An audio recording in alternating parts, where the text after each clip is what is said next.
জবানে আল্লাহর নবীজি জানিয়ে দিয়েছেন, ও আমার উম্মাত উম্মাতানেরা, তোমরা শোনো গো শোনো, আজকে তোমরা নামাজ পড়লে না, আজকে তোমাদের গুনাহ হলো। আজকে তোমরা হজ, আজকে তোমরা যাকাত দিলে না পয়সা থাকার শর্তেও, ওটাও তোমাদের গুনাহ হলো। ও আমার উম্মাত উম্মাতানেরা, আজকে তোমরা শুনে নাও শুনে নাও, আজকে তোমাদের পয়সা আছে, তোমরা ফকির মিসকিনকে তোমরা আজকে ফিরিয়ে দিলে। ও আমার উম্মাত উম্মাতানিরা, আজকে তোমরা শুনে নাও শুনে নাও, 5 ওয়াক্ত নামাজ তোমাদের উপরে আমি আমার আল্লাহ পাক রব্বুল আলামিন 50 ওয়াক্ত নামাজ ফরজ করেছিল। 50 ওয়াক্ত নামাজ থেকে আপনার 45 ওয়াক্ত নামাজ বাদ দেওয়ার পরে আমার মহান আল্লাহ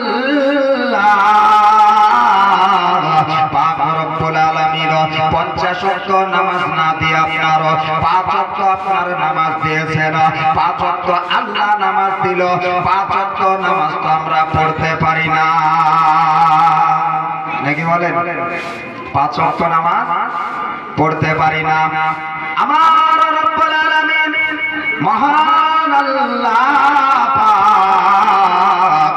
50 ওয়াক্ত যদি আপনার নামাজ দিত, 50 ওয়াক্ত নামাজ পড়তে গিয়ে আপনার 5 ওয়াক্ত নামাজ পড়তে গিয়ে আপনার কপাল আপনার উচ্ছেলাটা আপনার হয়ে যায়। ওরে আমার বাবা জীবনেরা, ও আমার মায়েরা, খালারা, বেটেরা, আজকে যিনারা আপনারা বাড়িতে বসে আছেন, এই জায়গাতে আসলে আপনার নেকি হয়, এই জায়গাতে আসলে আপনার গুনাহ হয় না।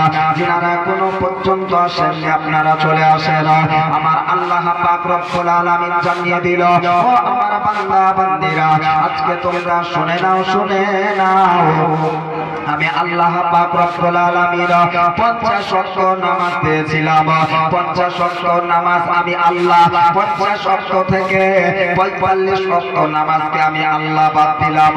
45 ওয়াক্ত নামাজকে বাদ দেওয়ার পরে 5 ওয়াক্ত নামাজ আজকে আমি আল্লাহ পাক রব্বুল আলামিন তোমাদেরকে দিলাম। ও আমার বান্দা বান্দিরা, এই পৃথিবীর